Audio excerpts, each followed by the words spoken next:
Isto é o Espírito Santo.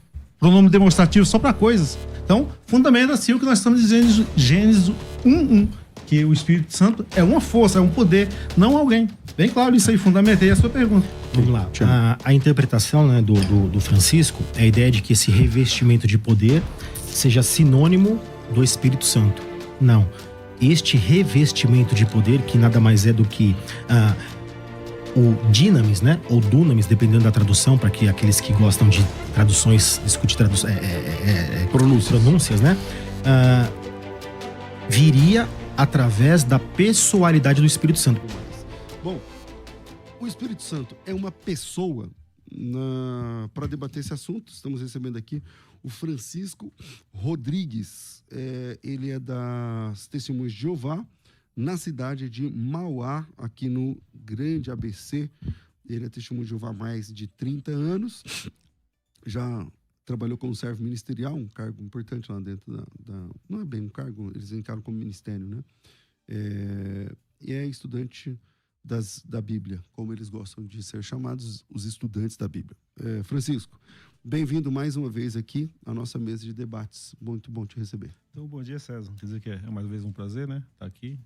Quer dizer que fui sempre tratado muito bem por você, pelo pessoal, né? Não tem nada de preconceito por ser Testemunha de Jeová, né? E o debate de hoje, né? A gente não concorda com nada, mas a gente se respeita em tudo. Exatamente, claro. Tem que ser assim, né? Conhecer também aqui o Naruso, né? Que quer dizer que o meu debate é no campo das ideias, não tem nada pessoal, né? Isso aí. Muitas vezes no calor do debate pode falar, mas depois a gente pede desculpa e tá tudo bem.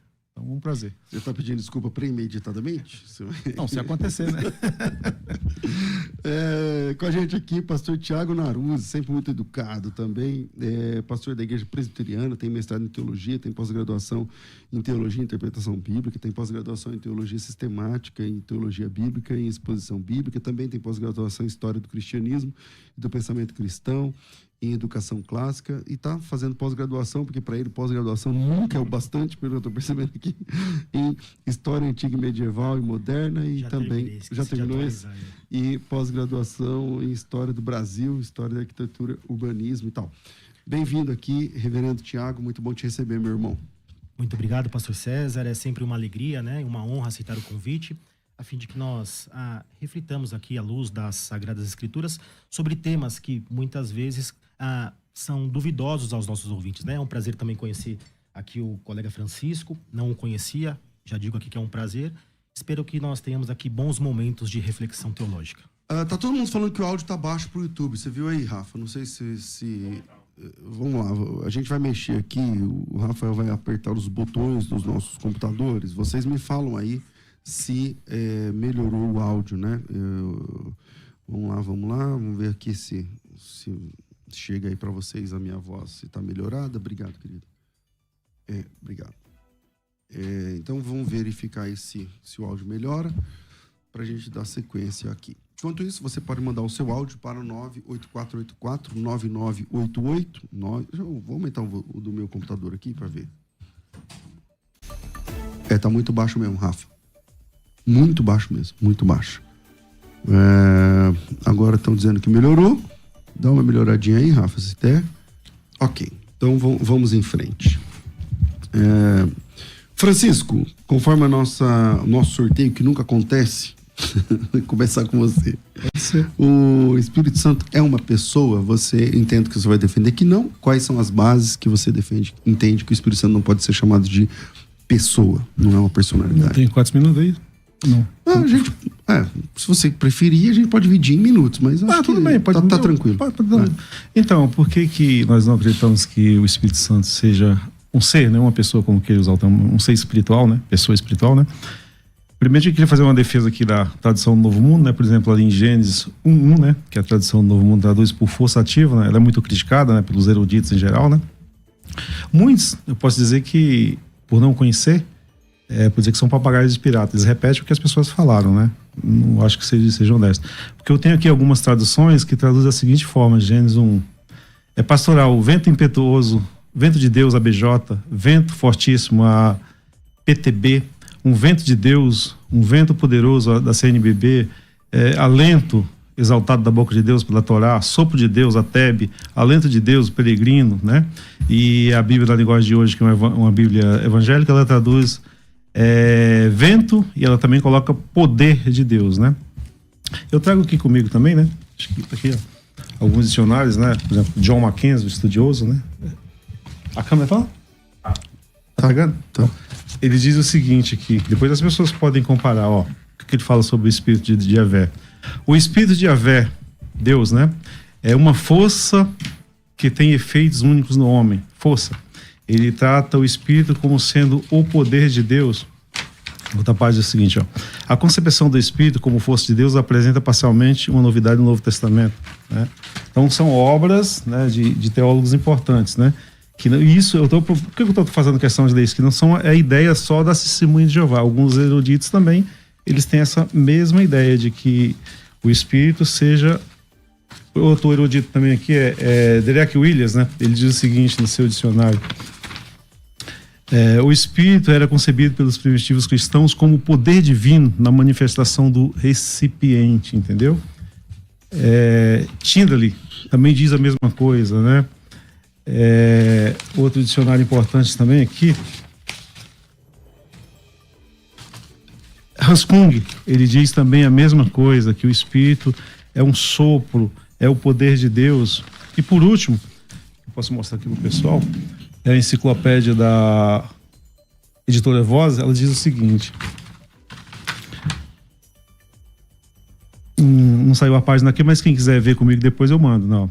Na maior parte do Novo Testamento, o Espírito é indubitavelmente apresentado como força, né? Também no Antigo Testamento, geralmente é conhecido como força, não como pessoa. Então, para as pessoas que gostam de criticar a testemunha de Jeová, dizer que isso é uma ideia da testemunha de Jeová, isso não é só nossa. Alguns eruditos de peso na teologia evangélica, até de igrejas que defendem a doutrina da Trindade, apresentam isso, o Espírito Santo, como sendo uma força ou o poder de Deus. É lógico, né, que as pessoas podem até discordar desses eruditos, por isso que tem que ser provado biblicamente, e é o que eu vou procurar fazer aqui hoje, pelo menos uns 3 textos para com o meu amigo aqui, o Naruso. Ok.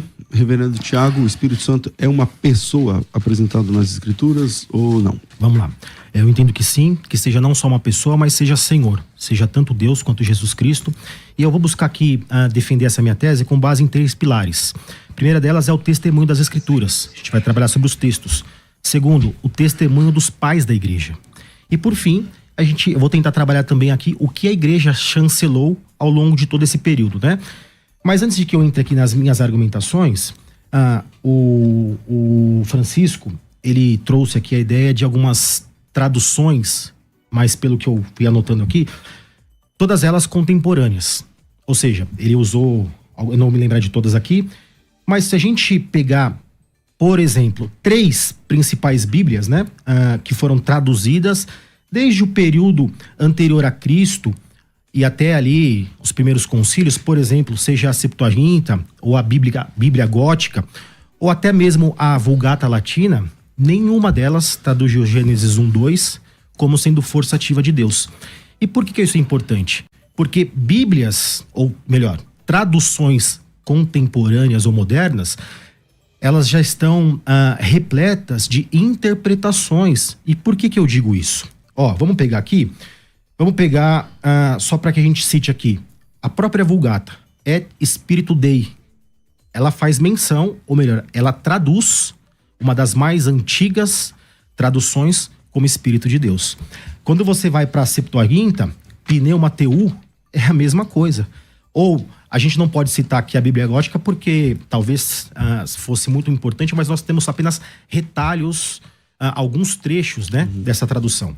Mas aí fica interessante porque vamos já trabalhar essa ideia. Se eu passar o tempo, vocês me avisem, por favor. A ideia desta tradução que nós temos aqui de 1950, que é de um grupo anônimo, né? Tentem visualizar isso comigo, os ouvintes. Nós temos aqui o testemunho das Escrituras, que nós vamos trabalhar, ou seja, o que o texto diz. Nós temos o testemunho dos pais da igreja, que vão defender a personalidade, a pessoa do Espírito Santo. Nós temos as traduções mais antigas que sequer questionaram ou tentaram traduzir a palavra, seja ruá ou pneuma, como sendo algo impessoal. Aí nós vamos ter só em 1870, através de um senhor chamado Charles Taze Russell, um questionamento em relação à Trindade. homem que vai influenciar diretamente Joseph Rutherford. Este vai fundar o Torre de Vigias, ou seja, a editora. E olha que coisa interessante. Essa base interpretativa, ou seja, de que o Espírito Santo não é uma pessoa, era apenas uma concepção teórica. Por que eu digo isso? Não existiam traduções nenhuma até esse período em que a palavra ruá ou pneuma era traduzida por forçativa. Aí faltava o quê? Uma tradução. Em 1950 surge a primeira tradução, onde Gênesis 1:2 é traduzido por forçativa. Então acho que isso, como um precedente para a nossa discussão, é válido, em especial para aqueles que não conhecem a história da igreja, ou a história das traduções bíblicas, porque isso é fundamental. Como é que apenas 2000 anos depois, alguém questiona uma palavrinha e a modifica a fim de não dar uma pessoalidade àquilo que é pessoal e é Senhor? Ok. Antes de voltar para o Francisco, eu esqueci de falar da enquete. Tem uma enquete lá no @FM Rádio Musical que você pode votar. O Espírito Santo é uma pessoa ou não, né? Então você pode deixar lá o seu voto. Nesse momento 86% está dizendo que sim, 14% está dizendo que não, mas isso não pode mudar à medida que você passe por lá e deixa o seu voto. Francisco, é com você.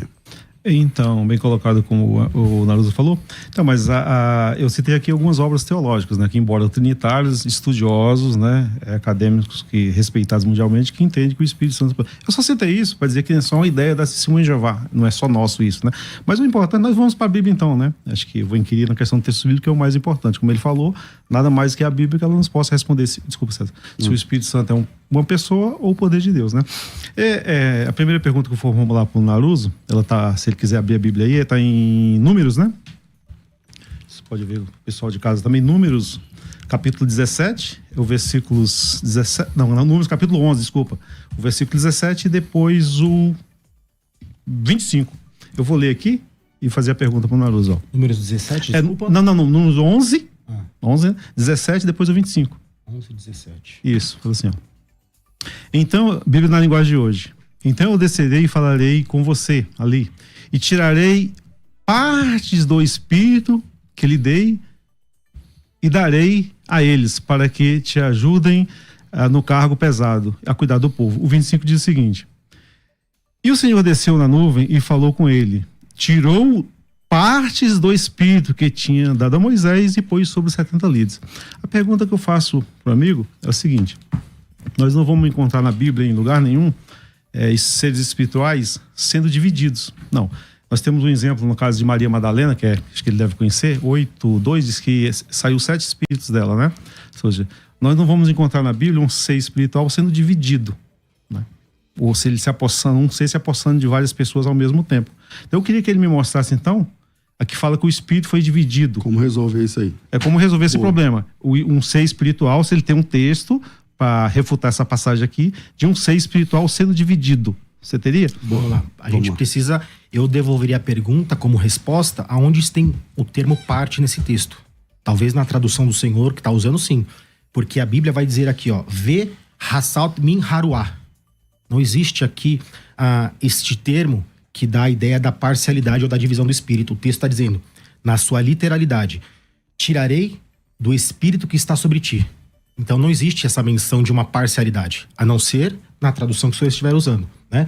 Mas, para que eu não fique apenas na questão das respostas, uma pergunta que a gente deve fazer aqui, é uma pergunta retórica, até para que os ouvintes acompanhem aqui o meu raciocínio, é o que significa uma pessoa.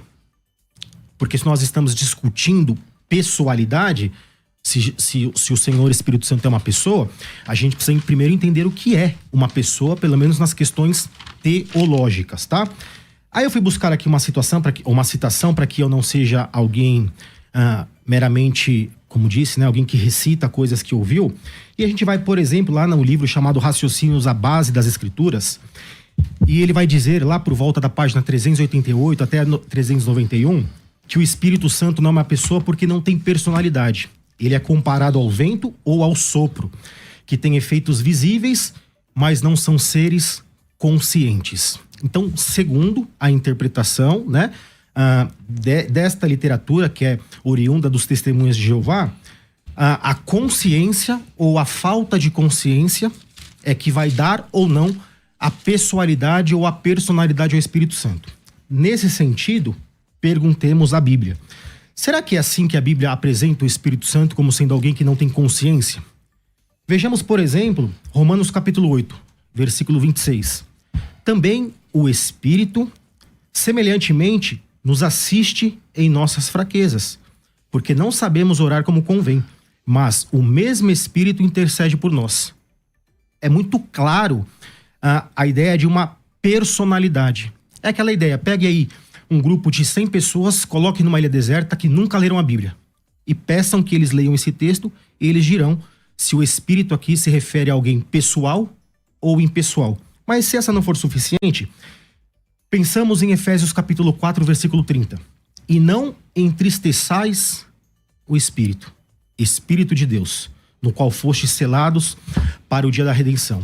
E o interessante é que este texto aqui, não entristeçais, logo em seguida, tem a palavrinha to, que é um artigo definido, neutro, que está no acusativo. Ele está apontando de uma forma direta para este substantivo espírito, dando pessoalidade a ele. Ok. Francisco. Desculpa, o texto que você leu foi Romanos 1, 26? Só pra gente ler. Romanos 8, 26. Isso. Ali fala com gemidos impronunciáveis, daí no finalzinho do texto? Fraqueza, gemidos impronunciáveis, inexprimíveis. Então não tá dizendo nada, né? Se ele não pode falar, não tá dizendo nada. Então, voltando aqui... E o entristecer do Espírito? Não, a gente vai chegar lá, vou responder. Voltando aqui à questão que você falou, eu li na Bíblia na linguagem de hoje, não foi na tradução Novo Mundo. A tradução Novo Mundo traduz semelhante, mas eu procurei ler na tradução, na linguagem de hoje, para dizer que a tradução Novo Mundo estava puxando sardinha pro nosso lado, não.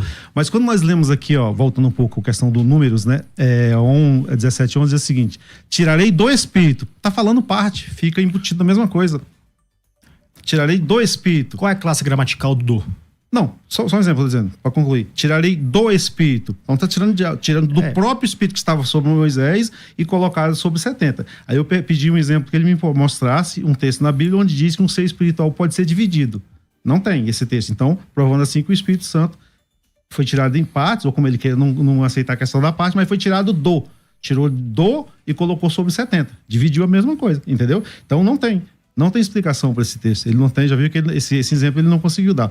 Agora vamos voltar aqui para responder a sua pergunta. Você falou que entristeceu o Espírito Santo.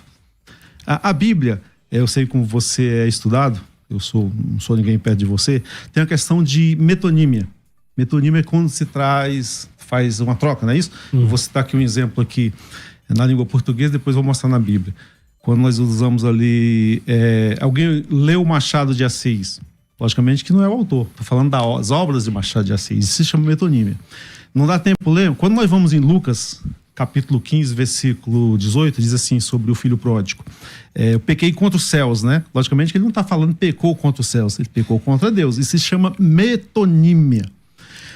Quando nós vamos em Mateus, depois as pessoas podem conferir, Mateus 12, 28, diz que Jesus ele expulsava os demônios, né, através do Espírito Santo.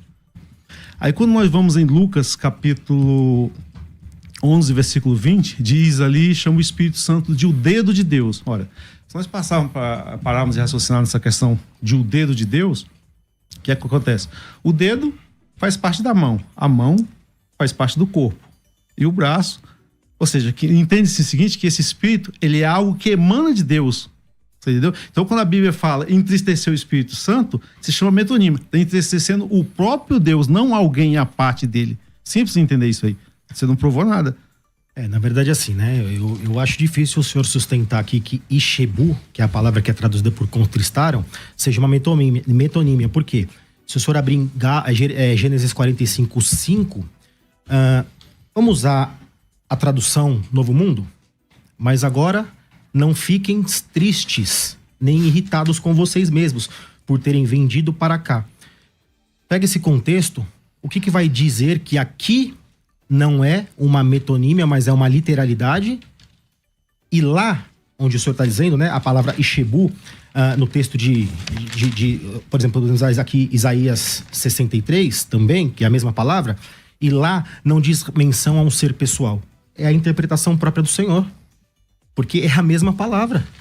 Agora, se for pra gente ficar brincando de palavras, né? Qual é o seu significado na sua polissemia semântica, vamos brincar então um pouquinho disso aqui, com todo respeito. A Bíblia Novo Mundo vai traduzir Gênesis 1:1 como sendo forçativa, não é isso? Isso mesmo. E por que nem mais um outro texto em que diz menção a seja Ruá Yavé ou Ruá Elohim é feito a mesma tradução, mas lá traduz-se por espírito? Não entendi a pergunta. Pergunta o seguinte, se Gênesis 1:2, a palavra lá é Ruá Elohim, lá a Bíblia Novo Mundo traduz por forçativa, não é isso? Isso. E por que em outros textos, onde aparece a mesma expressão, seja Ruá Elohim ou Ruá Yavé, o tetragrama, não se traduz também por forçativa, mas vocês traduzem em toda a Bíblia espírito? Não necessidade, porque o que demonstra ali que era uma força em movimento. E o que dizer então das outras... Olha que interessante, desculpa só interrompê-lo, me perdoe. Se quer mostrar, é porque está impondo. Tem que deixar o texto falar. Posso concluir? Claro.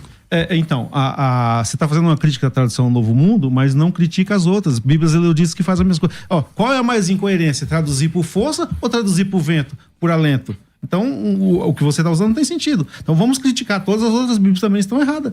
É a única vez que a tradução não traduz por força é o que você falou. É em Gênesis. E as outras também fazem isso também. No entanto, não são criticadas. Essa crítica não procede, entendeu? Mas essas que você citou fala forçativa? Não, mas fala vento. Qual é o mais sentido? O vento na ideia de força. É isso a primeira ideia de vento. Então, qual é o mais sentido? Eu dizer de um alento ou de uma força? Qual a diferença aí? Porque só é criticada a tradução do Novo Mundo. Eu trouxe essas, tem várias outras. Não vou ficar citando Bíblia aqui, você entendeu? Então é incoerente. Eu acho que a nossa discussão deve ser pautada nos textos bíblicos, né? E só que uma singela correção, eu não estou criticando a tradução no sentido da pessoalidade, mas eu estou questionando o motivo pelo qual um único texto é traduzido justamente para que o primeiro texto, para fundamentar todo o restante da interpretação. Isso é algo que a gente precisa de uma resposta. Eu digo assim, precisamos para que a gente entenda qual foi o critério utilizado para que ali dê um tom de impessoalidade naquele termo, em que nenhum outro lugar a Bíblia vai traduzir. Eu levantei todos os termos em que aparece a palavra Elohim, ou Ruá Elohim, ou Ruá Yavé, na Bíblia Novo Mundo, e é só lá que eles traduziram dessa forma. Ok, Francisco. Então faz isso. Vamos fundamentar então a questão lá do outro, com outros textos, para ver que tem fundamento que nós pregamos. Eu vou pegar aqui a Bíblia de Jerusalém, né? Então a gente vai fundamentar na Bíblia, né? Eu vou ler aqui, depois, Atos, né? Para fundamentar a questão do que você falou lá do Gênesis 1, né? Atos 1:4 diz o seguinte, quem quiser acompanhar, por gentileza, fala assim, não se afastai da cidade, né? Acho que é mais ou menos isso. Atos 1:4, né? Então, no discurso de uma refeição, com eles ordenou-lhes que não se afastassem de Jerusalém, mas que aguardassem a promessa do Pai. Então, quando Jesus estava para ir para o céu, né? Vocês ficam em Jerusalém, que a promessa do meu Pai vai ser cumprida, né? O Espírito Santo vai vir e vocês receberão esse Espírito Santo. Então, quando nós vamos agora em Lucas ele diz o que era essa promessa do Pai. Vamos ver? No último capítulo? É Lucas 24:49. Deixa eu achar primeiro aqui. Que a Bíblia está nova. Achei. É difícil. Vamos lá. Lucas 24:49 diz o seguinte, E eis que eu enviarei sobre vós o que meu Pai prometeu. Por isso permanecei nas cidades, sejais revestidos da força do alto. Força do alto, o Espírito Santo. E a Bíblia de Jerusalém, ela coloca no rodapé da página, isto é, o Espírito Santo. Pronome demonstrativo só para coisas. Então, fundamenta assim o que nós estamos dizendo em Gênesis 1:1, que o Espírito Santo é uma força, é um poder, não alguém. Bem claro isso aí, fundamentei a sua pergunta. Vamos lá. A interpretação, né, do Francisco é a ideia de que esse revestimento de poder seja sinônimo do Espírito Santo. Não. Este revestimento de poder, que nada mais é do que o dinamis, né, ou dunamis, dependendo da tradução, para que aqueles que gostam de traduções, discutir pronúncias, né, viria através da pessoalidade do Espírito Santo. Para a gente entender esse texto, a gente tem que entender Joel, a gente tem que entender Ezequiel 36, Jeremias 30, tantos outros textos. Por quê? Porque, mais uma vez eu repito, Senão nós vamos ficar discutindo polissemia semântica. E estávamos, inclusive, discutindo, conversando aqui nos bastidores, né? Como a língua muda. Por exemplo, foi o mesmo exemplo que nós estávamos conversando ali fora. Palavra verdade. A verdade, quando nós vamos para o período clássico, ela tinha um sentido ontológico. Quando a gente vem para o modernismo, a verdade nada mais tem um sentido epistemológico. Olha a mudança. Aquilo que era factual agora é interpretativo. Quando a gente vai discutir verdade nos dias de hoje, não é nem ontológico, nem interpretativo. É algo relativo, que não depende de uma certa técnica interpretativa ou padrões hermenêuticos, mas é da subjetividade ou da cosmovisão de cada um. Então não adianta a gente ficar discutindo a pessoalidade com base, pelo menos ao meu ver, em termos isolados daquilo que nós chamamos de teologia bíblica, ou a progressividade da revelação. Quer ver? Se for assim, olha como que é complicado isso. Vamos voltar para a questão de Gênesis 1, por quê?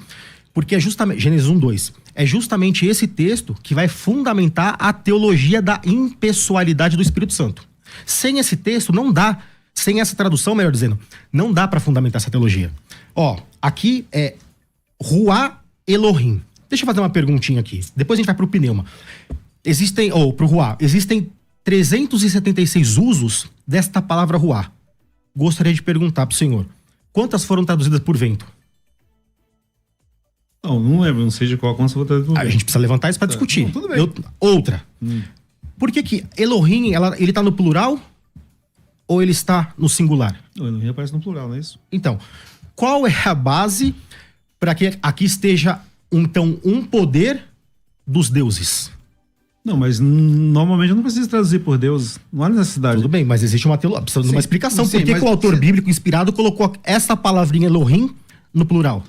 Sim, mas não precisa traduzir por Deus aí. Fica sem sentido. O espírito dos deuses. Será que fica sem sentido? Dos deuses? Deixa eu fazer uma perguntinha pro senhor aqui, ó. Isaías capítulo 6 vai dizer que Isaías teve a visão de quem assentado no trono de Deus? Jeová, Jesus Cristo. Quem? Um pouquinho de água. Já peço. Isaías capítulo 6, desculpa. Isso. Foi de Jesus, é isso? De Deus. De Deus, de Deus. Se o senhor quiser acompanhar até pra aqui. Não. João capítulo 12. Quem é que João vê assentado no mesmo trono? Eu não tô lembrado de memória, mas eu acho que na TNM lá fala Jeová. Não, tudo bem. Que seja Jeová, Hein, Francisco? Deus. Sim, tudo bem, entendi. Isaías 6. Pode fundamentar a pergunta. João 12. A gente tem que partir do pressuposto que, independentemente da nossa discordância teológica, eu creio que nós comungamos de que a Bíblia é inspirada. Claro. Palavra de Deus. Sem dúvida. Certo? Então, os autores são inspirados por Deus. Qual é a lei da não contradição? A não pode ser A e B ao mesmo tempo. Isso é a lei da contradição. Isaías está dizendo que quem está sentado no trono é Deus. Quando a gente vai para João 12, 36, a partir do 36, dá tempo de eu ler aqui, né? Para quem se acompanha. Eu já tenho que encerrar esse bloco, mas se você Então puder... eu seguro para a próxima, pode ser? Não, então eu vou trazer Deixa a pergunta, aí ele Tá. prepara no intervalo, ele já volta com ele. Tá bom. Em João 12, 36, João vê Jesus Cristo assentado no trono fazendo menção a Isaías 6. Aí, para complicar, que a discussão não é sobre a divindade de Jesus Cristo, mas do Espírito Santo ou a pessoalidade. Quando a gente vai para Atos 28, quem Lucas vê? Eu só vou ler Atos 28. Bem falou o Espírito Santo a vossos pais por intermédio do profeta Isaías quando disse. Olha o que ele vai dizer. Vai a este povo e diz-lhe, de ouvido ouvireis e não entendereis. Isaías 6. Isaías 6. Quem Isaías tinha visto sentado no trono? Jeová, na tradução. Jeová, Jesus depois E Lucas, tá vendo quem sentado no trono? Ou por intermédio de quem? pelo Espírito. A gente precisa entender o que é isso aqui. Tá, fica a pergunta pro Não, mas próximo qualquer bloco. pergunta. Como que o senhor interpreta esta aparente contradição se não existem 3 pessoas na Trindade? É porque a pergunta, traduzindo a pergunta. Em Isaías 6, na TNM, aparece Jeová. Em João 12, é Jesus. Em Atos 28, é o Espírito Santo. Vira aí, a gente volta já com esse debate. Se o Espírito Santo é ou não é uma pessoa. É com você. Vai, Francisco. Você já ficou sério na hora, mas tudo bem. Tá bom, vamos lá então. Estou respondendo ao meu amigo Tiago na luz. É o seguinte, ele foi lá em Isaías 6, viu Jeová, Em João 12, não é isso? Isso. Veio Jesus Cristo. Em Atos 25, 28, falou o Não, Espírito... 28. É 28 e 25, né? isso. É 28 e 25. Falou o Espírito Santo através do profeta Isaías. Então, ô, Naruso, para você fundamentar o que você está querendo dizer que o Espírito Santo seja uma pessoa, para ficar provado, você teria que mostrar um diálogo entre um Espírito Santo e outro ser. Aí sim, teria como provar, no caso, né, que o Espírito era um ser pessoal. Por exemplo, você está aqui Jó, eu não sei se é Jó 1,6 ou é Jó 6,1, que fala que apareceu os filhos do verdadeiro Deus. É 1,6, né? E veio Satanás, apareceu e teve um diálogo entre dois seres espirituais. Você não vai encontrar esse diálogo nunca com o Espírito Santo, ele falando desse jeito, não tem. Né? Então, o Espírito Santo falava por meio dos profetas. Isso é verdade. Ele usava os profetas, a boca deles para falar. Ou seja, o poder de Deus usava a boca para falar. Isso não prova que não é uma pessoa. Vou ler um texto aqui, você pode acompanhar aí, por gentileza. É Atos, capítulo 11, versículo 28, diz o seguinte, ó.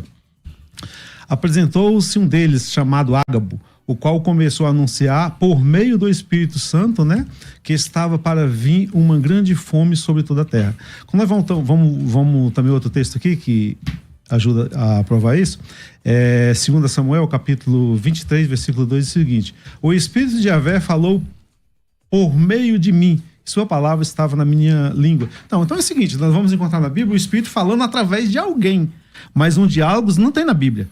Então, usar isso aqui para provar que o Espírito Santo é a terceira pessoa não tem sentido. Talvez você não vá aceitar, lógico, eu sei, concordo com isso, mas as pessoas que estão em casa entenderão. Ele fala por meio de alguma pessoa, né? Ele usa as pessoas para transmitir, revelar algo que as pessoas ou que os cristãos precisavam. Nesse sentido, nós nunca vamos encontrar um diálogo entre esse ser suposto e o Espírito Santo. Né? Aí, sou eu que faço a pergunta agora? Você pode fazer perguntas se você quiser. Você não é obrigado a fazer perguntas. Não, no caso, sua então, vez. é minha vez, né? Então, você está respondendo a pergunta dele. Entendo. Então, talvez ele não fique contente com essa resposta, mas é isso. O Espírito Santo fala através de alguém. Você nunca vai ter um diálogo do Espírito Santo. Isso não tem na Bíblia. Por quê? Porque ele uma força, um poder não pode falar com um outro por si só. Você fala por isso si, que eu quero dizer, né? entendeu? Ok, O senhor então defende isso, né? Defendo isso. Então vamos ler junto Atos 28, 25. Eu gostaria que o senhor me mostrasse, por gentileza, através de quem ou por intermédio de quem o Espírito Santo falou aqui a Isaías. Olha o que vai dizer o texto. Houve alguns que ficaram persuadidos pelo que ele dizia, outros, porém, continuaram incrédulos. E havendo discordância entre eles, despediram-se dizendo Paulo estas palavras: bem falou... Eu gostaria que o senhor lesse. Não, vou ler. A Bíblia de Jerusalém tá nova, tá difícil de achar o texto aqui. É Atos 25, 28. 28, 25. 28, 25.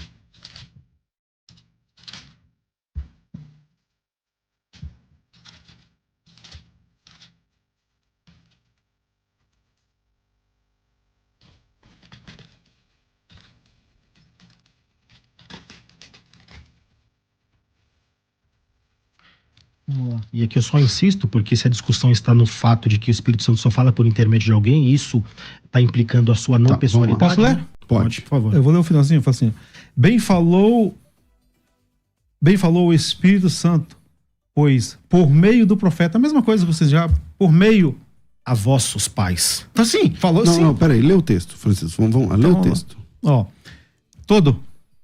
À vontade. Tá bom. Estando assim, discordando entre si, eles se despediram enquanto Paulo dizia uma só palavra.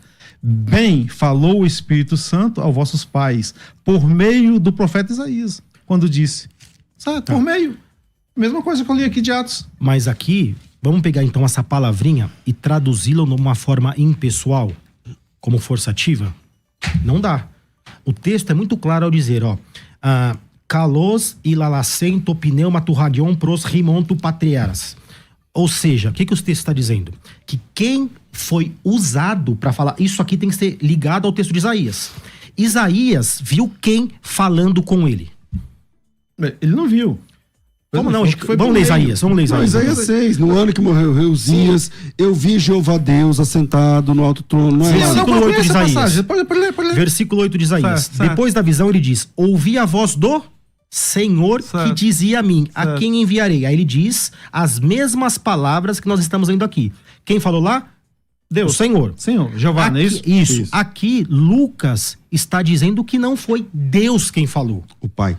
Não foi o Pai, foi o Espírito. Mas foi o Espírito. Sim, mas eu não estou discordando disso. Mas ele usou quem? Por meio, através do profeta. Porque é uma pessoa. Por que não usou aqui, então, a mesma palavra Porque, vamos lembrar aonde surgiu essa discussão. Eu perguntei ao Senhor por que em Gênesis 1:2 a palavra está no plural, Elohim. O Senhor falou que não havia sentido algum. Com base na revelação progressiva, máxima, para nós trinitarianos, ali só tem significado porque, do contrário, a Bíblia errou. Certo? Só tem significado de estar no plural lá, porque não adianta vir com história de termo majestático, porque não é pronome. Ali é substantivo. Então, o que eu quero dizer com isso? Só tem base para que a gente entenda por que está no plural lá, porque existia uma ideia da revelação de um Deus na forma de 3 pessoas, pessoalidades distintas. É aquela ideia, por exemplo, é uma mesma essência, o Sia, mas ali existem 3 hipóstases, ou prosópon, como o senhor quer discutir. A gente pode ir para os conselhos e discutir o que é hipóstase para o senhor, que é a ideia de pessoa. Vamos lá, Francisco. Então, eu não estou discordando dele que o Espírito Santo falou, gente, mas está bem claro, por meio do profeta. Ele só fala através de alguém, é isso que eu estou dizendo. Eu fico nessa tese, que ele fala sempre através de alguém. Não está provando que ele é um ser pessoal. As pessoas decidam. Eu acho que vocês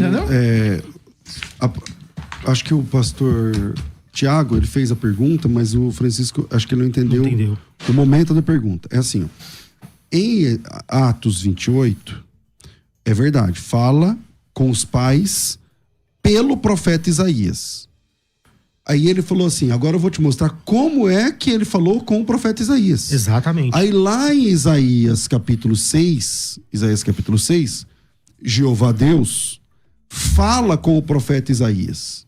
Então, o Isaías fala com os pais, o Espírito fala com os pais através de Isaías, é verdade. Eu entendi, é isso aí mesmo, você está em razão. Só que como que o Espírito Santo falou com Isaías? Vai lá em Isaías capítulo 6, aí está escrito que Jeová Deus falou com Isaías.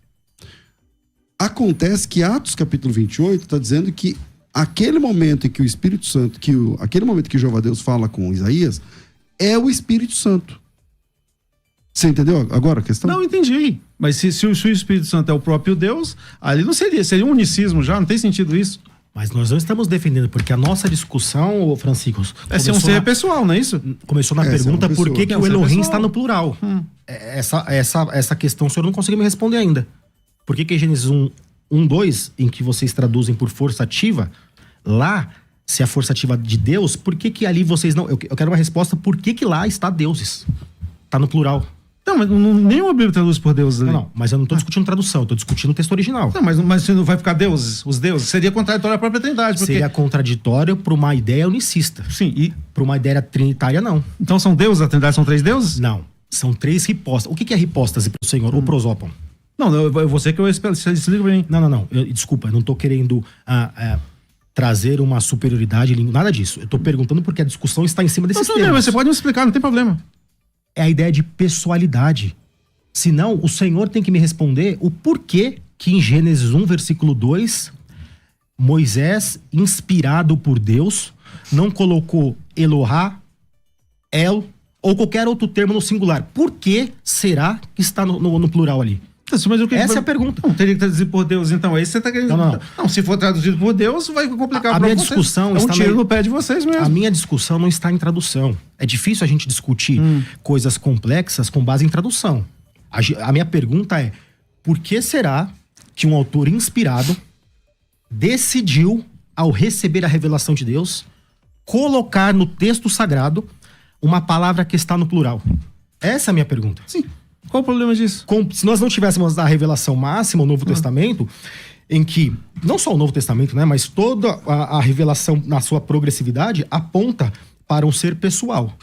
Nesse sentido, não há incoerência naquele termo estar no plural. Okay. Ainda que ele não tivesse uma percepção de que existia 3 pessoas, a revelação máxima vai explicar aquilo. Francisco. Então, eu entendi o que o amigo falou. Só que, o que eu falei para ele? Que eu ia mostrar durante a Bíblia outros textos que provariam que aquela... Por isso que a tradução do Novo Mundo traduz por força ativa, que outros textos que corroboraram com isso. Eu citei o quê? Que o Espírito Santo foi derramado como força, lá em Lucas 24:49. Ele não aceitou. Ele não é força, então. Chamou o Espírito Santo de força, né? Eu mostrei que o Espírito Santo se divide. Algo não pode... Um ser espiritual não pode ser dividido. Ele não respondeu. Aí ele ficou só nessa base. Eu vou te fazer outra pergunta, então. Né? Visto que você é especialista, né, em termos gregos. Em Atos, capítulo... meu tempo agora? Continua no meu tempo? Então vai. Atos capítulo 2, 32, né? Aparece dois pronomes demonstrativos, certo? Atos 2, 33, 32 depois do 33, que eu vou ler aqui. Atos 2, certo? Então suponhamos que nós estivéssemos andando pela Paulista ali, eu te encontrasse algum dia por aí, eu vou falar, olha, este é meu amigo Naruso, que eu debati na Musical FM. Naruso, mas se eu falasse isto e apresentasse para alguém da minha família, eu estaria correto? Não, porque você é uma pessoa. Normalmente nós aplicamos o pronome demonstrativo este, não é isso? Este ou esse, para pessoas. Concorda comigo? Depende. Sim, mas tudo bem, mas a cega menina assim, eu te apresentaria como uma pessoa, então Não, eu usaria tô seguindo, mas eu não posso concordar porque isso vai fundamentar a sua conclusão. Não, mas tudo bem, depende. mas É que normalmente... o demonstrativo este não necessariamente significa uma pessoa. Você pode falar este cachorro. exatamente. Sim, tudo bem, Você concordo. pode falar este copo. Certo, concordo. É isso que ele tá falando. Concordo com você, mas aqui, então quando a gente lê o 33, diz o seguinte, ó. Derramou isto que vós tendes vistos. Fala sobre o Espírito Santo. Derramou isto. Ou seja, o pronome demonstrativo é tout, acho que é hout, mais ou menos assim. Ele foi toutou, né? Ele foi traduzido por este, quando se refere à pessoa de Jesus Cristo, que a este Deus ressuscitou. E o Espírito Santo, ele chamou de isto. Então o autor estava errado, então? Ele traduziu isto. Isto é uma pessoa? Perguntou você. Devolvo a mesma pergunta com base em Mateus 28, 19. Eu não sei se vocês batizam, mas diz assim, ó, uma ordem de Jesus a todos os seus discípulos. Ide, portanto, fazer discípulos de todas as nações, batizando-os em nome do Pai, do Filho e do Espírito Santo. Pergunto uma pergunta muito sincera. Se não é uma pessoa, não vou nem entrar na questão da discussão de Jesus Cristo. Qual é a explicação para que se batize em nome do Pai, de um ser subordinado, que não é a minha interpretação, e de uma força ativa? Alguém pergunta? Porque a ordem está aqui, ó. A ordem é para que a gente batize as pessoas que professam a fé em Cristo Jesus, em nome do Pai, do Filho e do Espírito Santo. Se não existe 3 pessoas, a minha pergunta é: por que dessa ordem? Primeiro, que na interpretação dos testemunhos de Jeová, o Filho não é Deus. Por que vai batizar alguém em nome de um subordinado? Segundo, se o Espírito Santo não é uma pessoa, é uma força, por que se batiza em nome de uma força? Francisco. Então vamos lá. Os ouvintes estão vendo aí, ele não respondeu. Eu perguntei se isto. Ele fez uma pergunta para responder. Não, seria educadamente hoje fazer uma pergunta para responder. Não tem sentido isso. Então, você concorda? Então, mas você concorda que isso não é uma pessoa? Isso não é uma pessoa, então. Por que chamou o Espírito Santo de isso? Você não me respondeu. Primeiro. Isto. Bem claro isso aí.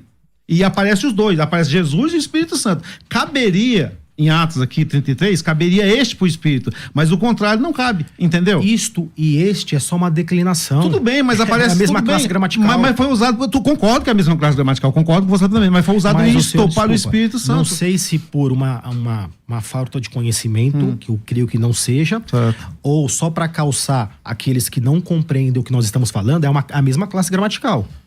Então a gente não pode usar este e isto como sendo coisas antagônicas, ou para se referir a coisas distintas. Não, eu falei que os dois aparecem aqui. Um foi traduzido por este e outro por isto. Então, se o texto tivesse dizendo este, o Espírito Santo... que assim, ó, fica, Francisco. não, Ali deixa eu a concluir. declinação, se eu não me engano, tá na questão bom. do gênero. Então, O tuto é gênero neutro. Tudo bem, vamos perguntar, mas você vê que não respondeu. Isto. O pessoal está entendendo. Isso não pode ser uma pessoa, é impossível. Mas vamos continuar respondendo a sua pergunta aqui, vai lá. Eu vou citar aqui, essa questão que você falou de Mateus 28, 19 e 20, é um especialista, né? Não sei se você conhece, sobre a questão. Quadros verbais do Novo Testamento de Robertson. Ele diz o seguinte, ó. Aqui é comum na Septuaginta, né? E nos papiros, traduzir poder por autoridade. No batismo, em nome do Espírito Santo, reconhece apenas a sua autoridade, que é de Deus. E cadê o nome do Espírito Santo, que nunca aparece? Mas, entendeu? desculpa, não entendi o que isso tem a ver com a minha pergunta. Não, tem a ver que em nome não quer dizer uma pessoa. Não, é isso que o quadro verbal está dizendo aqui, claramente. Tá, então como é que o senhor interpreta o texto de Mateus 28? Só para eu Sim. entender. Que Da deve se autoridade que o Espírito Santo representa.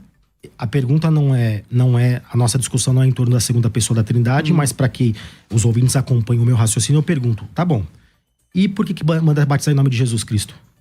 Sim, mas cadê o nome do Espírito Santo? Não tem. Não, calma. Sim, porque ele é um ser pessoal, Você concordo está com se você. esquivando da minha resposta, Não, por quê? não estou, não. Porque se o Espírito Santo é um poder, o que é Jesus Cristo ali? Se o Espírito Santo, na sua compreensão, é a força ativa do Deus, que é divino, do Deus, desculpa a redundância, e por que Jesus Cristo está ali? O fato de ter mencionado os três juntos provam que o Espírito Santo é uma pessoa? Em hipótese alguma prova. Tá bom. E por que se batiza em nome de Jesus? Sim, porque ele é um ser pessoal.